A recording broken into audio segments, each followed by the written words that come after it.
Hello, everybody.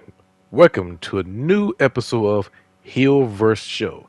Now, I changed the format from a podcast to a show because it fit the style of the show I'm doing, and it make more sense.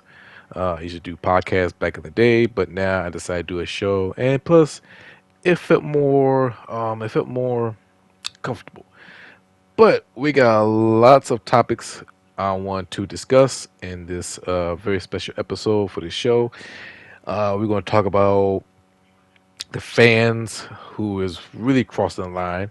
Then we're going to talk about the bloodline. And of course, the main topic of the show is the Hulk Hogan documentary, Real American, on Netflix.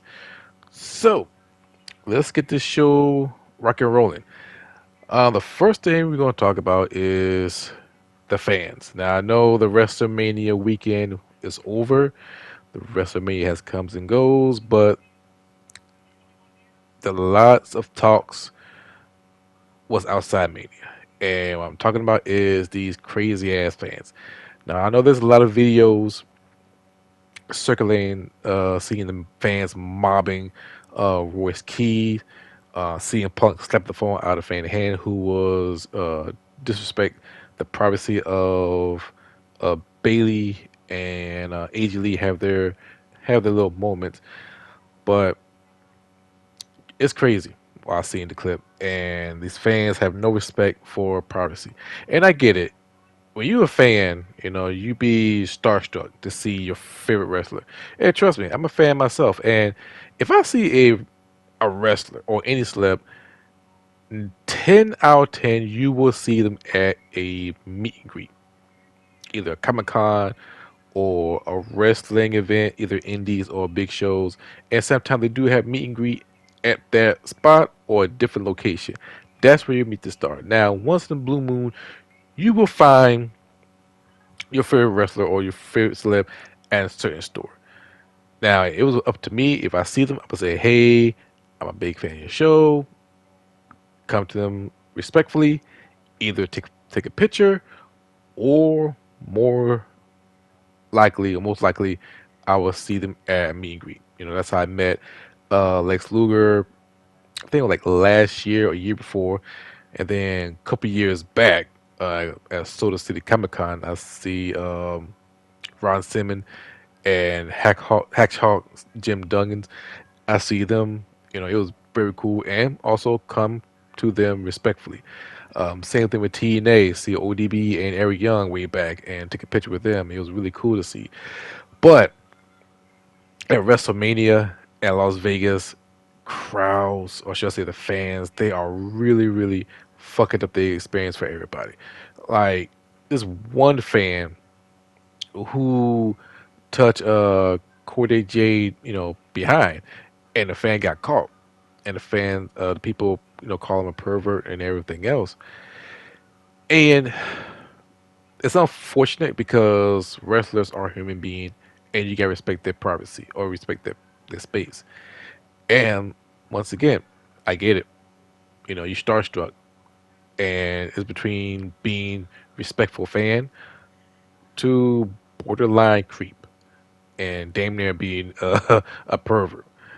So it's getting out of line, and people don't respect their boundary, and that's something that people need to learn. And not only that, where the fuck is the security? Because that's the number one thing that's on my mind is where is security? Because there's no one to protect them.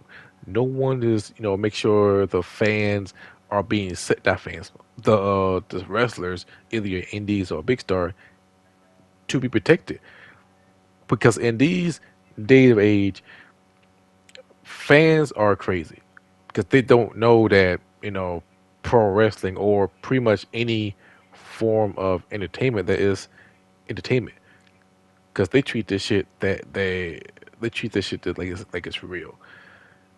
You know what I'm saying? Like you got fans who push their merch up in the wrestler face to sign their autograph, or pretty much stalk them at the airport or even at their hotel.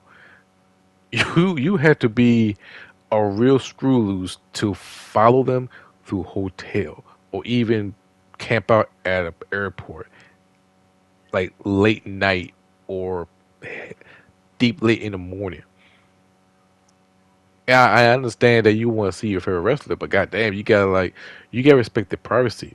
That's the reason why there is a meet and greet, there is security, and for WWE, hell, all the promotions, security job is supposed to protect the talent. And in this case, in the WWE case, there were no security whatsoever. Like they were mobbing um, Randy Orton. They was mobbing around a lot of wrestlers, and they make them feel unsafe. In which it's really, it's really fucked up. And hopefully, at next event, I think it is Backlash.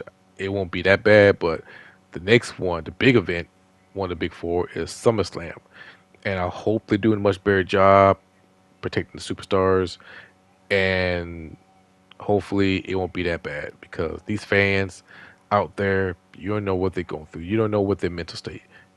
Some will come out respectfully, say hi, and ask for autograph, or you get these crazy fans who will stalk you, or do some harm, or just being fucking weird.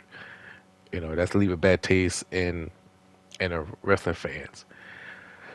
But speaking of WWE, let's talk about let's talk about Raw.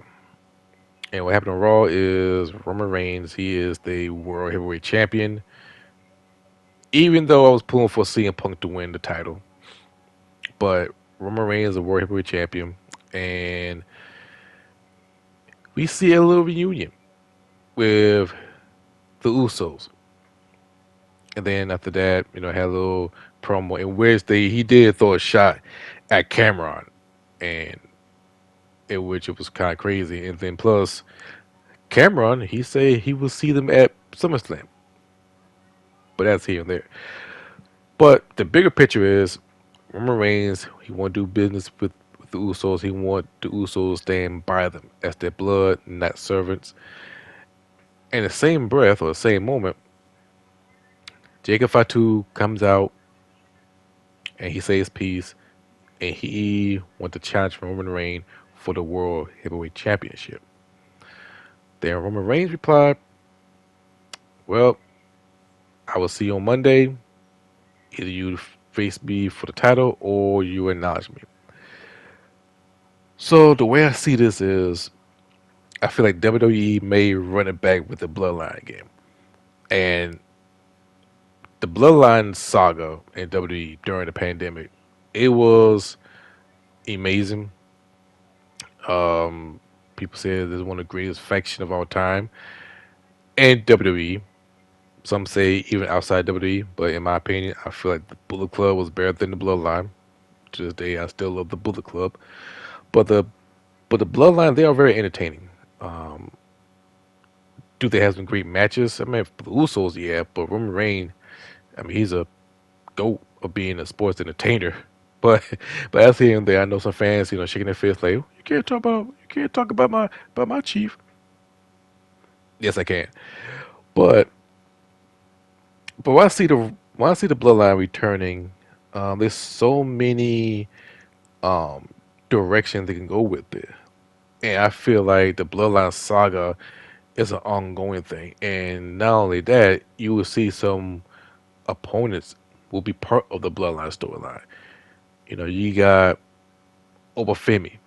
He want a piece of Roman Reigns, and he want to become the World Heavyweight Champion. And with that direction of Obafemi, and I'm gonna break down each opponent, and of course, they are scenarios. With Obafemi, I do see him facing Roman Reigns for the World Heavyweight Championship. Now, either be at SummerSlam or down the road or end of the year, but I do see him facing him for the World Heavyweight Championship. Is he going to defeat Roman Reigns?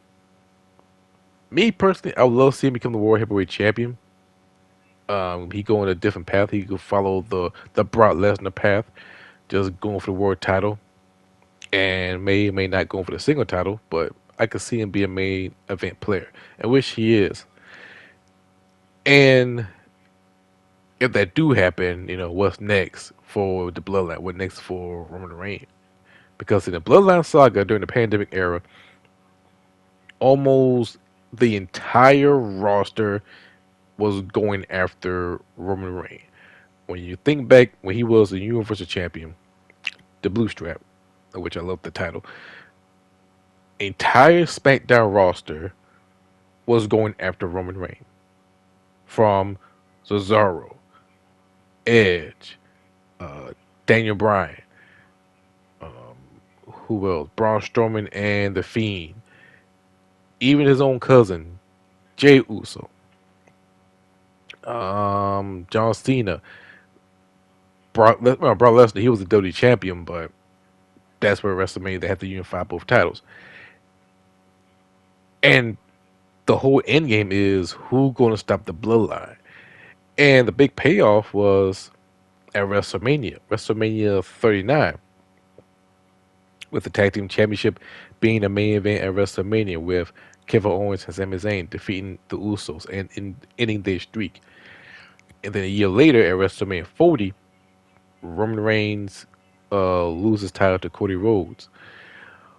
But the Bloodline saga as a whole is very entertaining, and they lasted at least close to like 4 years, I believe, 4 years. And then after Mania was over, of course, um, Solo he wanted to become the chief of the Bloodline, and then you add in some more talent into the fold, like the God.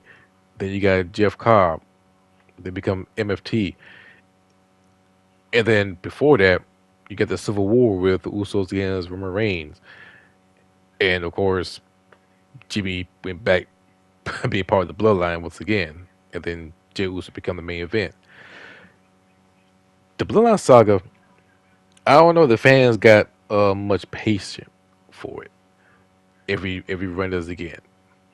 Back then, yes, because at the time you got pandemic, then you got AEW. There was in the pandemic as well, but WWE they had to do what they gotta do because people were stepping up or they keep the best thing going, and plus it gotta keep it entertaining.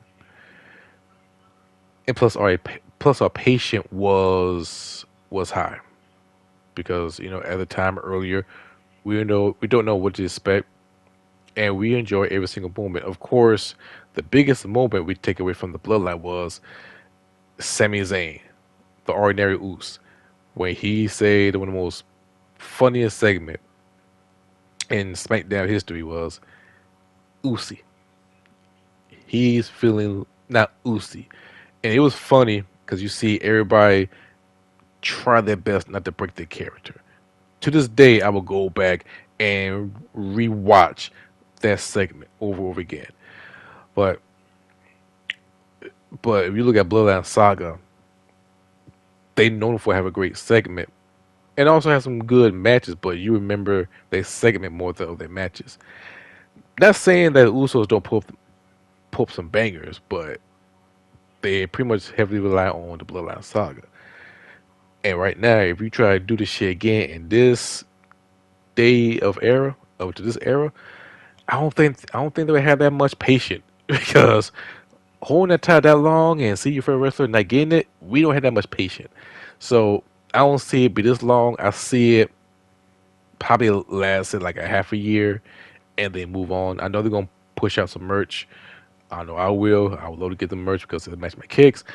But if you look at the bloodline, yeah, they held it down.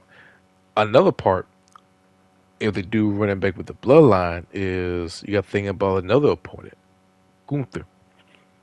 Gunther asked Paul Heyman a favor. Now, people think it was Brock Lesnar, but Brock Lesnar retired at WrestleMania. But now we're about to see Gunther gunning for the World Heavyweight Championship. We may see him against Roman Reigns for the World Heavyweight Championship either summer or early summer.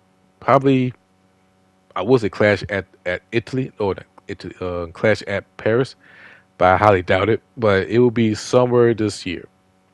But it would be a SummerSlam just to replace Brock Lesnar. I think that'd be a good move. But I do see Gunther going after Roman Reigns. And plus, Roman Reigns never faced Gunther. The only time the two faced each other was at the Royal Rumble. So I feel like that would tell a bigger story between Roman Reigns and Gunther. And and not only that, then you look at another opponent down the road. Then you look at Seth Rollins. Roman Reigns had never beat Seth Rollins. I don't believe he probably no, he never beat him. I had to think about it. He never beat Seth Rollins, but Seth Rollins won the World Heavyweight Championship. He won that title back, the title that he never ever lost. So that will be an interesting, um, very interesting look, interesting challenge for Roman Reigns. You got to think about it. And plus, Roman Reigns, if they keep this going, we may see Roman Reigns in a crown jewel. Because you know how crown jewels, play a part. The WWE champion versus the World Heavyweight champion for the crown jewel championship. And plus, I love that title to death. At the time, right now, we got Cody Rhodes, who's the WWE champion. We may see, if they play this part, we may see CM Punk, Roman Reigns one more time, this time for the crown jewel. For the crown jewel championship. In which I will love to see that. Because if they do that, we may see, a little bit of trilogy if they go for that route. And then you gotta look at it as one major factor: Money in the Bank winner. Now you know the history with the Money in the Bank winner. You can cash in at anybody, any place, anytime with the championship.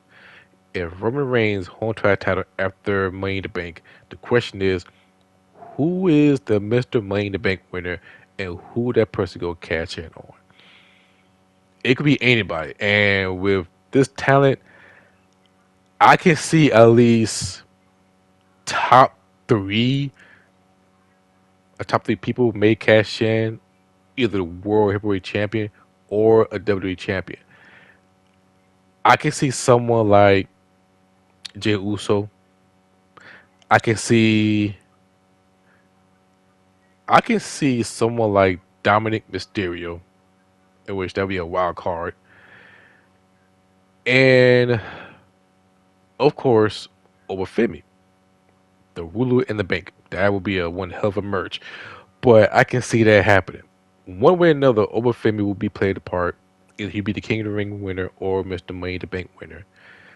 But the Money in the Bank winner will cash in on the champion. If he cash in on Roman Reigns, I think that'd be the craziest way to Roman Reigns to go out. Because the last time someone cashed in on Roman, it was at WrestleMania 32, I believe. That was the last time he got cashed in on, and he lost the title at Mania. Well, failed to win the title at Mania. And then, and then you ask yourself another question with the Bloodline returning, in which they reunited. Are we going to see the Bloodline going all the brands? Because I know Roman Reigns said that he would see Jacob Fatu on Raw. However, we see a lot of talents jumping back and forth. We could see the Bloodline go to different brands. They could go to different brands like SmackDown, NXT, hell, even Triple A and TNA, if they wanted to. I can see them doing that. And trust and believe, if they do that, we may see the Usos carrying multiple tag team titles. And they'll be the tag team. They will be the WWE version of the belt collectors. And it would have been crazy if we see Roman Reigns going after the other world titles. Maybe a Triple A title, in which I highly doubt it, but that'd be too much of fancy booking. But you never know what WWE would do or TKO would do, because they are handling the creative control, in which that's crazy as fuck. But with Bloodline, anything can happen. We see this happen before. And not only that, with the Bloodline, they can adding some more members, because you got Jika Fatu, likely them two go face each other at Backlash.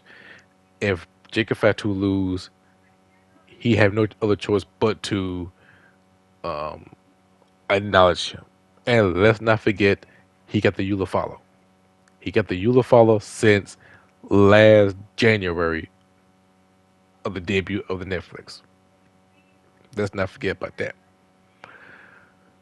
But I hope they have some. I hope they do have some end game for Bloodline, and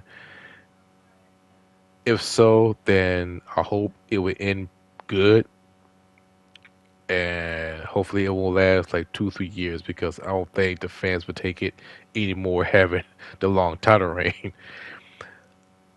So from the Bloodline to the main topic of the show. Yes, we're gonna talk about the Netflix documentary Hulk Hogan, Real American.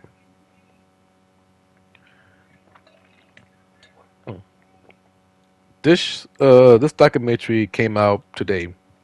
I tried watching midnight, but it came out early this morning. It was a full episode. Only two episodes had like 45 minutes, and another two episode or the last two episodes have like an hour apiece. And I will tell you this: this may be one of my favorite documentaries since The Last Dance, CM Punk Best in the World documentary. I'm trying to think another documentary I truly enjoy. Of course, Diddy documentary. Who else? I want to say not the McMahon. The McMahon documentary was okay, but I feel like Hulk Hogan was really great. It wasn't polished. It was straight up truth, and it got some. I'm not gonna say raw emotion, but you can feel Hulk Hogan sympathy. Now, don't don't get it twisted. I don't agree with Hulk Hogan doing. I don't like what Hulk Hogan said, but he did say he regret of saying that. That was the fourth episode, but he regret for getting caught. Let's put it that way. He's only regret because he got caught for what he said. But other than that, the Hulk Hogan documentary, I learned a lot of things from it. Like in this documentary, because they go in deep details of Terry Boller as a man, from his childhood when his father, who did show him that much love, but his mother was very protective. Um, he lived like a rebellion life. Also, he was mentored by Jerry King Lawler the earlier days, and not only that, a rookie Bret Hart, he wrestled Hulk Hogan earlier, but he wasn't Hulk Hogan. He was Terry Boulder.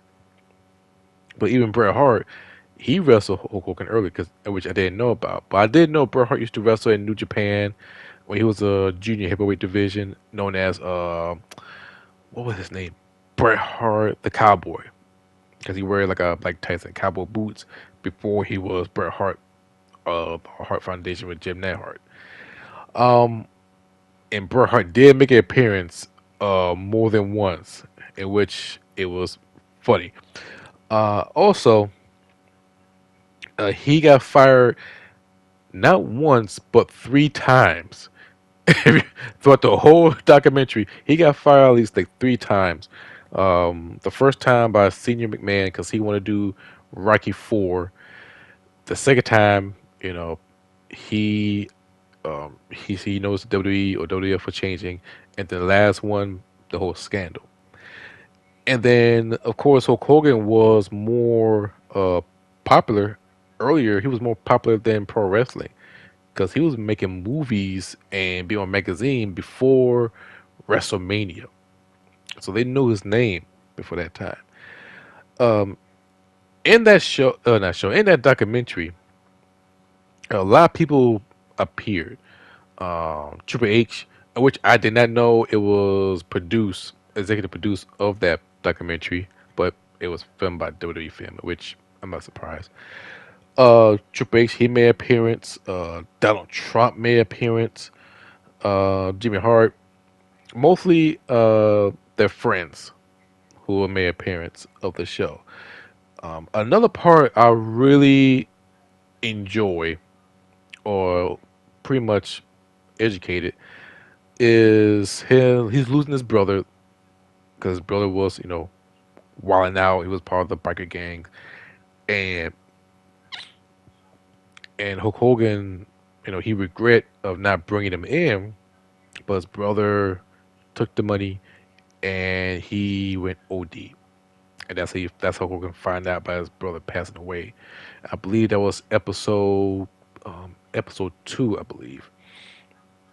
And then another part was very interesting. Hulk Hogan take a dig at Ultimate Warrior because at the time he was feeling burnt out, and he wants somebody else to step up, and people looking at Ultimate Warrior.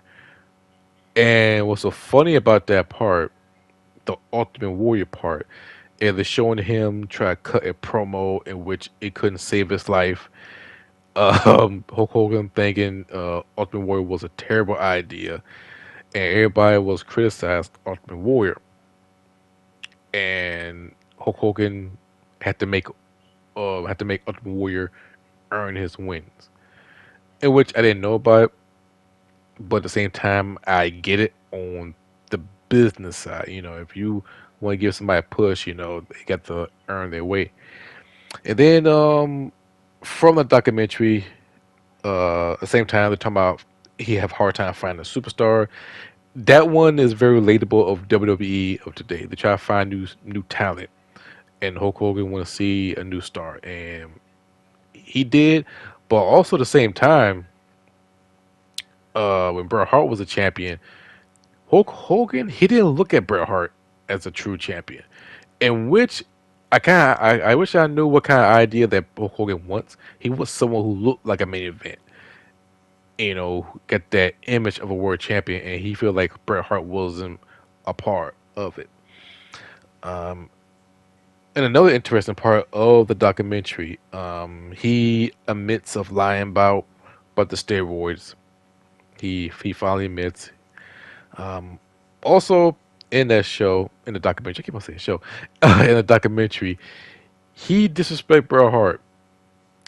At WrestleMania 9, Bret Hart explained that he tried to shake his hand, and Hulk Hogan didn't even acknowledge him. He was kind of like ignore him.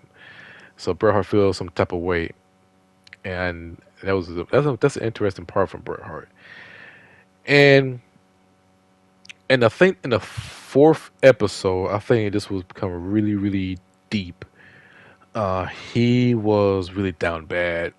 He was on alcohol. He was on pill. He became very suicidal. I think that was during after the divorce from Linda Hogan, and took all his money. I think I heard that part before about him being suicidal, but it wasn't that deep or very detailed about it. And the most craziest part is he was on fentanyl. He was on every single fentanyl because he got a multiple back surgery. He had fentanyl on look at fentanyl pad on his both his knees, fentanyl shots underneath his gum on his lip, and I kid you not, I never heard this shit before. Fentanyl lollipop. I know about the needles, but I have never heard of fentanyl lollipop. That's some crazy shit. But he took so many of fentanyl. The doctor looked at him and said, "I'm surprised you're alive because you should have been dead because he took all the fentanyls." And then, of course, TNA. Eric Bishop said TNA save Hulk Hogan because he was broke. To be honest with you, Hulk Hogan fucked up TNA. Him and Eric Bischoff. It was bad, and I was there. And also, I'm and a little side note. I remember when TNA come down to Columbia, South Carolina, like many years ago, and the guy come out with the merch. I think Jeremy Borash. He come out, try to hop up the crowd, and he pull out each merch, and he pulled out Hulk Hogan merch. Everybody, including myself, booed Hulk Hogan for what he did to TNA. Or back in the day, it was Impact Wrestling, but he fucked up TNA. Um, of course, they bring up the 2015 racial slur, the footage. He got released, and they erased everything from Hulk Hogan. They really don't want to be part of Hulk Hogan name.